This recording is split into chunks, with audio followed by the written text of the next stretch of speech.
Welcome to the Going Green podcast, and today we're going to have a look at Earthshot Prize Part 2.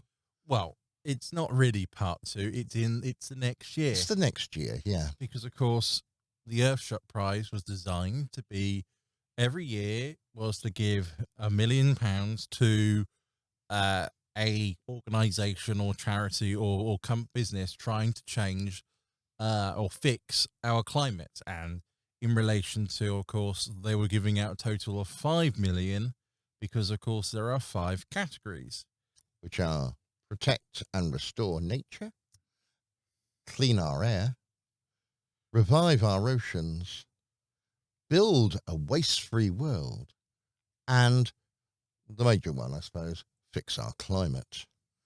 And basically, I think the thing started off with having a quick look at how last year's prize winners worked and how they've done. Yes. And there has been some progress, certainly with what they've been trying to do. One of them was Coral Vita. They were looking at replacing building coral fragments. Well, they were trying to build corals from coral fragments. Yeah.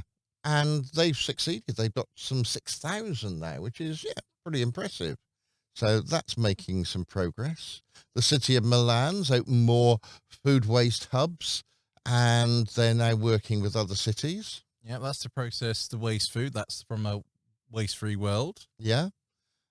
We got Enchapter, which had a new green hydrogen factory, and that's now producing 10,000 units a month. Or will be producing 10,000. They're nearly there. They're nearly there, but they're building the factory to build 10,000. That's the scale of which they're building for. Right.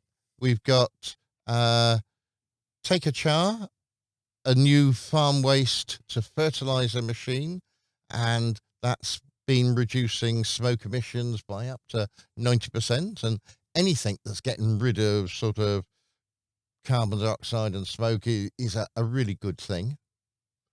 And finally, Costa Rica, they've extended their protected marine area. And again, that's a jolly good thing to have. Little bits in little stages, but all add up and make to do something a better world. Yeah. Now, Paul, how did we get on this year?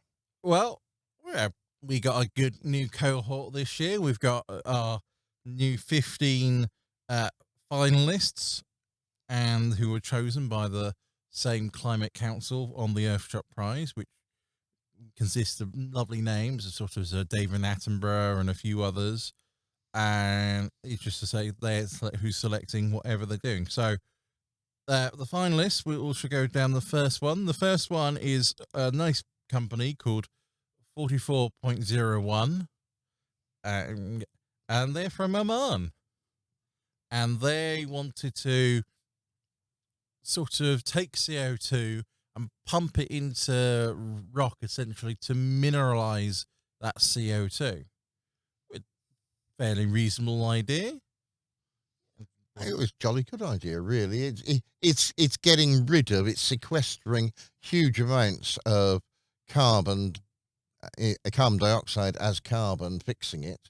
And that's really what we need to try and do. It isn't just trying to get rid of the production of CO2. We've got to actually get rid of some of the stuff that we've already made and put that into the ground. So that was the one of them. Next, you had what is known ENERTAINER. Yeah, names are not my fortitude. But essentially what they were doing was construction sites, they require power. But most importantly, they said the power infrastructure hasn't been implemented, so this construction site can't use the power. So that means they have to bring in mobile power generators, which seems a bit daft. If you're building inside a city, surely you've got the power of the city. Anyway, so his solution was essentially a large battery box. So that instead of having these mobile generators, of course, that require fuel, which of course is burning fossil fuels, which is emitting carbon, was essentially just, if they're just requiring electricity, why can't they just, have a box that they charge up and then just move across to the construction site? And then if it runs out of charge, say the day, then they just import a new one. Yes, they've got the transport issues, but you've only got the transport issues as opposed to having the transport and running the generator. So that's, But I did feel that one of the failings with this is they still needed to charge the batteries, probably using fossil fuels anyway. yeah. So, but as I said, you got kind of point, but it was to sort of get rid of this, Yeah. there's the emissions from a construction site, because they're only, all the power tools. That's what they're using, or they're using cement mixers, all those sorts of things. And it was just so, here's the charge, here's the power. They just need to run it. No, hey presto. So, from that standpoint, it's understandable. Why they can't have the grid connected together already is a different question. Yeah. But that's a different thing to moan about anyway. So, Well, the city of Amsterdam committed to becoming a circular economy by 2050, and it aims to basically waste nothing and recycle everything. And I feel that isn't something that the city of Amsterdam ought to do and commit to, and bravo for them doing it. But really, every city, every town, every village, perhaps, ought to commit to trying to do the same thing. yeah, so it's one of those odd things where we've talked about previously on this podcast that a circular economy is something we should be going for, which essentially is that what you require is eventually recycled and then repurposed and reused. So when and that's how everything works. Therefore, we're not generating any new things. Like I say, we're not having to reuse packaging, those sorts of things. Which, that's half the reason why it's a good idea to do all this, because of course you're not then creating new, which has all the other problems associated with it. Yeah. So we got desert agricultural transformation, barren landscapes are being turned into lush green oasis, which is a fantastic, really, plan doing that. So this I say organization from China basically want to turn the uh eastern side of their country from desert into farmland to feed their growing population. And basically what they're saying is, what's happening is actually not moist content, but it is sort of, is things don't grow in sand. So let's say you take sand and add it with fertilizer. Suddenly you can get a plant to grow who creates soil, and essentially that's what they want to do. They want to basically get almost farmland going, but they want to basically take the first pioneer species to actually grow back and not force the desert back, but so sort of make the desert go back by introducing pioneer species and with fertilizer to make them grow. And then sort of over they said estimated 5-year cycle, they can sort of claim back sort of swathes of land, which, we're needing more land to grow more food. So having more land to grow more food, you can see the benefits suddenly. And of course it is more plants. So of course they're sequestering more CO2 because that's what plants do. There is nothing wrong with this idea. It's a win-win, yeah. And one of the big problems is, of course, if you're trying to do this in a desert, by almost definition, there's very little rain. What you can do, though, is if you start getting a lot of plants, and I do mean a lot of plants growing, they transpire, which then produces a lot of extra moisture in the air, which often fills as rain anyway. So in some respects, you're making this sort of rainforest, not necessarily a tropical one and not necessarily a forest. But if you can take these desert areas and you can turn them into areas where there's a lot of plants, it actually does encourage the moisture and the water to remain there, as opposed to sort of letting all the plants disappear and having a barren sort of desert. Yeah. So it's one of those things where we can't say no because this is what we need and what we're going for. And the last one in this was Fool used this floral waste to make sustainable alternative to leather. And that's a good thing again. Leather comes from animals, and animals we know use up an awful lot more CO2 in their production. And flower waste, well, what what are we going to do with all these flowers? I buy my mum some flowers. They last a week and they end up in a bin. If you can turn this floral waste into material, this is was going to be thrown away. If you can recycle it and turn it into something useful, it's a fantastic job.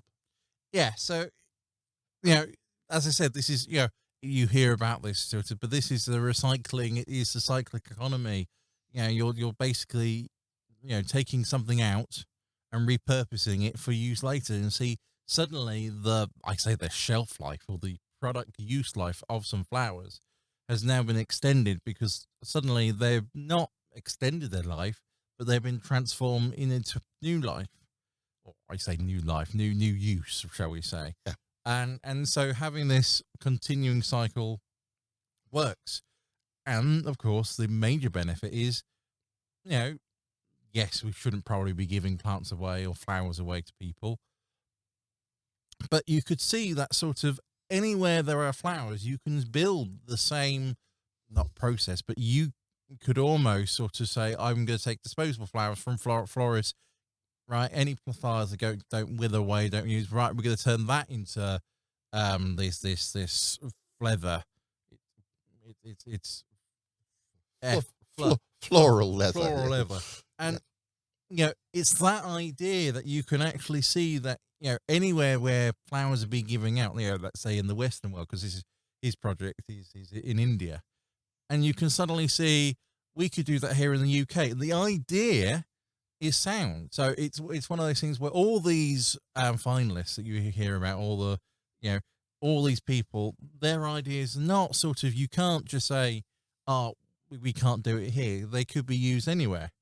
So it's one of the things. This is what the Earthshot's doing. It's raising the awareness, and suddenly you might say, right, we're going to take his idea. Could we do it here in the UK? So anyway, so that's one of the major. Yeah, and in fact, although we're looking here at the winner and the finalists, even the finalists, they didn't get the £1 million. $1 million? £1 million. It's £1 million. I'm just checking because it was in Boston. Then all the finalists, they've also succeeded. They've also been doing a large amount of things. And how about all the companies, projects that didn't make the final? They're still doing fantastic work out there, helping, making a better world.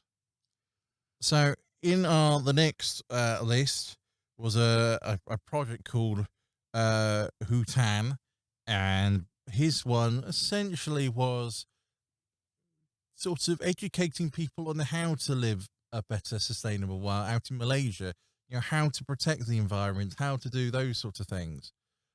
And it's not a bad idea. I mean, there was a project last year, was it, Costa Rica, that's what they proposed to do, was to do all this. And so this guy, or this charitable foundation, wants to run it in Malaysia. So, there's no problem with that. They want to do the same objectives they did in Costa Rica as they want to do in Malaysia. There is nothing wrong with that. They want to do, there is nothing wrong with protecting area to making it safer, educating people on how to live better lives. There is no wrong. They shouldn't be doing this, because the answer is we should be doing this. So, and so should everybody else. Yeah. So, not saying, oh, I haven't developed a new recycling method or something. It's not uncritical.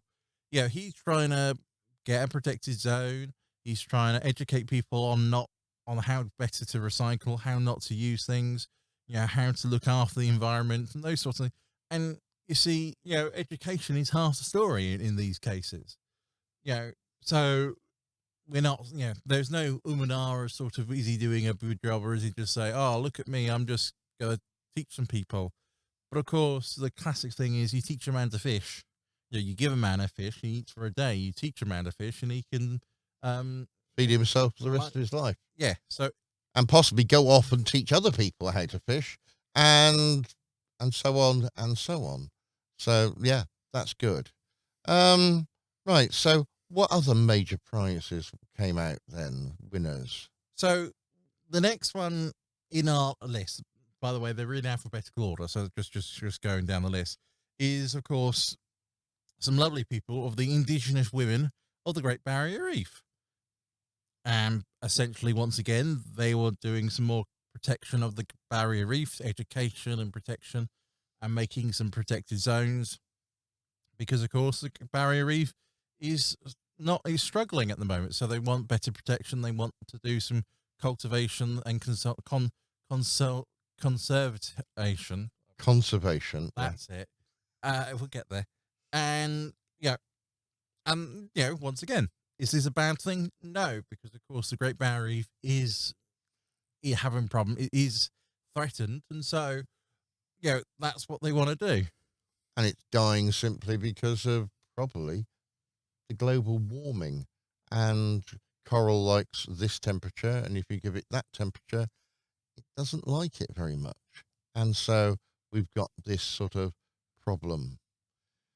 KHEYTI's greenhouse in a box helps people reduce climate risk and increase yields to be able to sort of basically create a greenhouse more or less anywhere. There are thousands of very small sort of farmers with just small sort of holdings, and this is a possibility for them to sort of move up rather than growing everything outside and struggling with the vagaries of the weather. They've got then a little bit more control and increase yields and basically sort of do really well. Yeah, so it's this constant idea of sort of, can you make more with less? And the answer is yes. Because what they're saying is greenhouse, their greenhouse, they said they're managing to capture all that transpiration of the water and get to feed it back into plants. Essentially, they create this almost like these sealed zones are sort of, they get the whole climate in a box. And so they're capturing all that rain, the water then trumps down, and it's very cyclic in their production, and means that plants grow faster, grow quicker, which means, of course, you get to sell more plant. We're talking about crops and feed more people. So, there is no problem or issue with sort of those ideas. It is this, using less resources to grow more. There is no problem with this idea, because this is what we need. So these are all things that are going on, and again, some prize winners and some not. But this is trying to give you some idea of what is going on, and maybe something to sort of stimulate you to think that, well, maybe you could do this, or perhaps if you can't, perhaps you know others who can. LANZATECH, they're using bacteria to recycle carbon pollution and putting it into things that they can sell, profitable and sustainable products. Brilliant idea, really. Yeah, it's the classic thing of they're recycling something that's being thrown away to turn it into something they can sell. The thing doesn't exist without them, and of course the company is just throwing away this waste. So essentially, it's win-win. We get stuff we need, and the waste gets consumed. So it does tie back, once again into this idea of a cyclic economy. You could combine ideas and effectively make things go. You could ask, say, Milan to adopt some of these things, and they could help their cyclic economy. So it is all coming back into not use less, But when you do waste things, is to change that waste into usable. And then perhaps you might use less because you don't need to get new. So, Yeah. The world's made of concrete, and something like 8% of the world's CO2 emissions are actually made by concrete and in its manufacture and use. Now, there's a UK company, LCM Production, could now go from being sort of heavily CO2 to green. I don't know if I like the idea of calling it green concrete. well, yes, but it's essentially is the aggregate or the cement when is a chemical reaction that produces a lot of CO2 because that's how the chemical reaction works. And so by saying, could you use a different chemical? And so when the reaction takes place, less CO2 is used or created, shall we say, then surely that means then less CO2 is created. The argument says it's for itself. And so they've got this essentially green aggregate, which, you know, that makes a cement and that makes low carbon cement. And it's the same cement as, well, I say concrete. It's the same concrete as, well, the other. Yeah, well, there's not really much more to say apart from, that if, say, all the world's buildings were made from this, then what else is there? How much emissions can be reduced? So that's the critical point about all these things is that, suddenly if we produce less waste, we have less waste to deal with or less emissions to deal with, which means, of course, then our fight to keep 1.5 alive not becomes easier, but it's manageable. We can actually hit that 1.5 instead of just going over. And that's what half of these projects, or all these projects, aim to do. It is aiming to reduce emissions and actually sustain the level of productivity and also to increase people's well-being and I wouldn't say happiness, but their overall benefit to society or benefit to the climate. Across Africa, over 700 million people use a traditional cook stove, and these emit horrible sort of CO2 and all other bits and pieces. And rather than using some of these dangerous solid fuels, there's a project, MUKURU, clean stoves, and they use processed biomass made from charcoal, wood, and sugarcane, which basically burns a lot cleaner. It makes 90% less pollution, and this is also cheaper, which is sort of a win-win. Yeah. So it will save a lot of people money in buying their cook stoves, and it will basically produce an awful lot less pollution. Part of this world is not necessarily just getting rid of CO2, but it's all the other pollution as well. Everything, every little bit we can do can certainly help. And in relation to pollution, one of the major problems we are facing currently is this huge amount of plastic.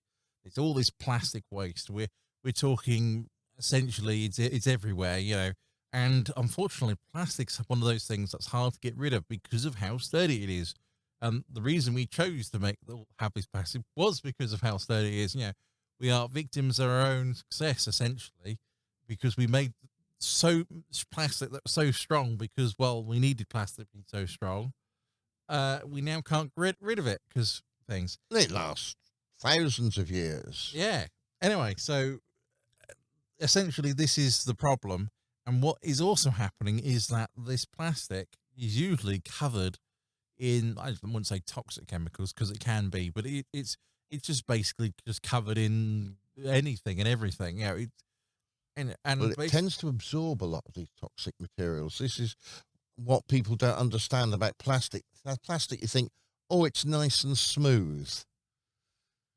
Well, chemically, no, it's not. And lots of things like binding to it. And lots of these things that bind to it happen to be toxic, don't they, Paul? Yeah, so essentially, but the lovely people who are called NOTPLA, I think it's not plastic, is what they're actually going for, essentially are creating a new plastic from seaweed.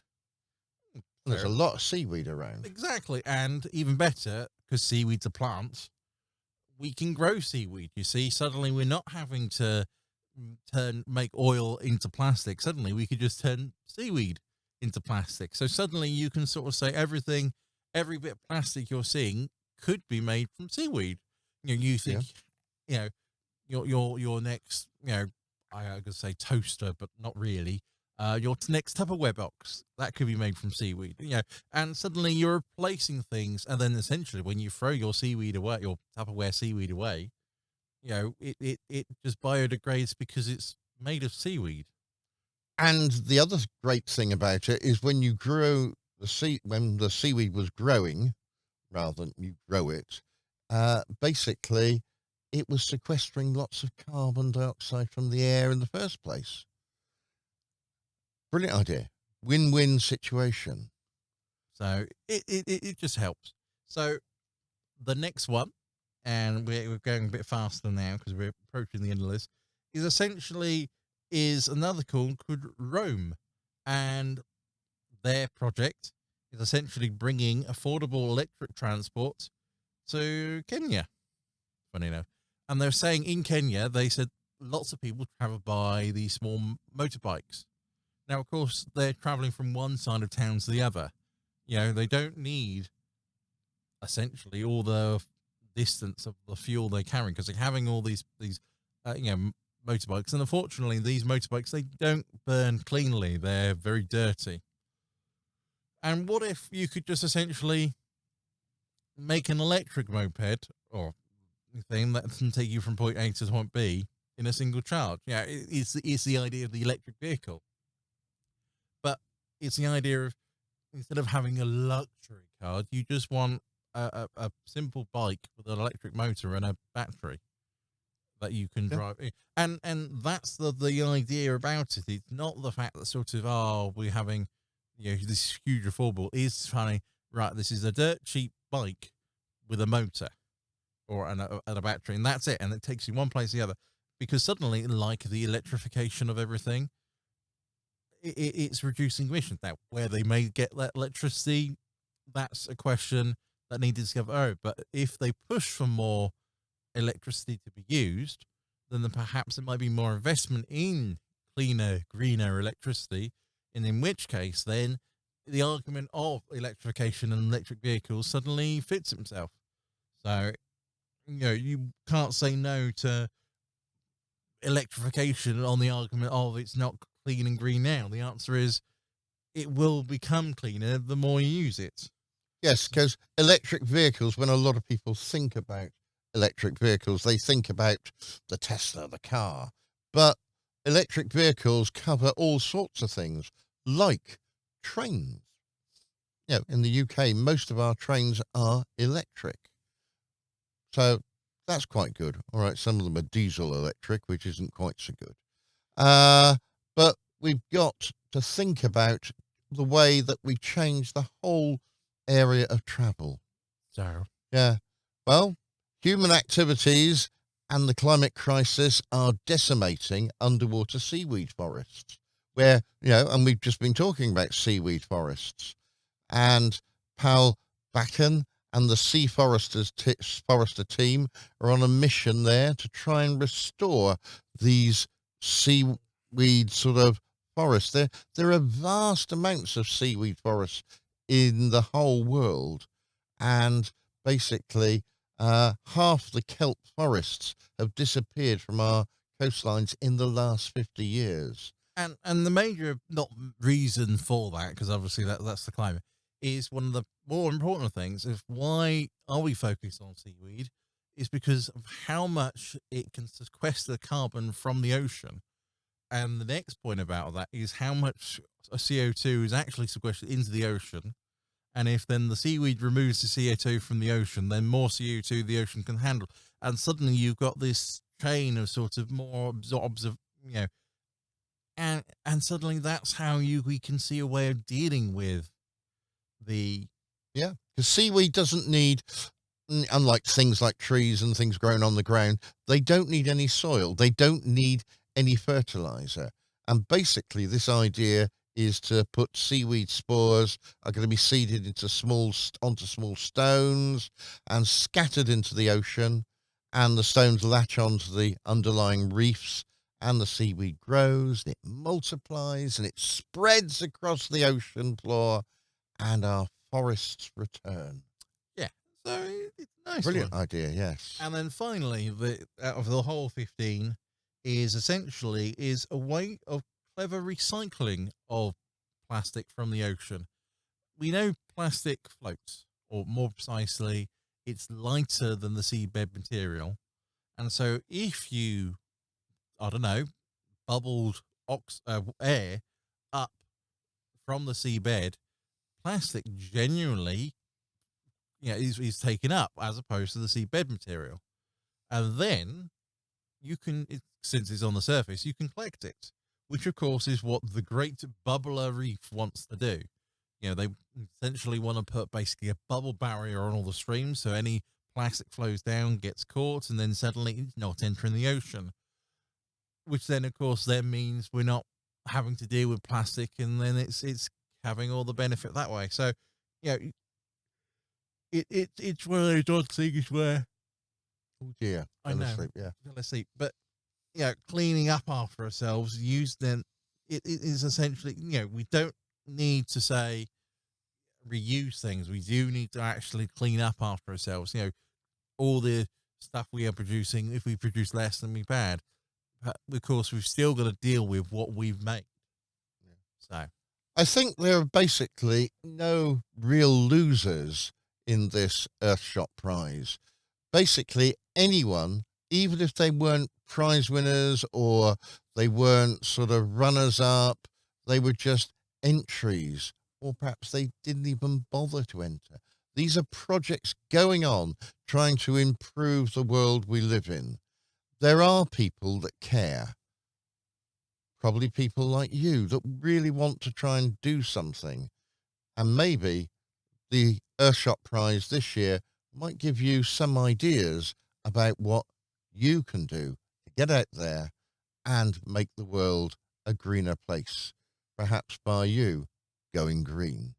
You've been listening to the Going Green podcast, having a look at the Earthshot Prize year 2, I was going to say 2022. 2022, year 2. We hope that you found this interesting, and we'll see you again, same time, next week. Until then, bye-bye from me. And a goodbye from me. Bye.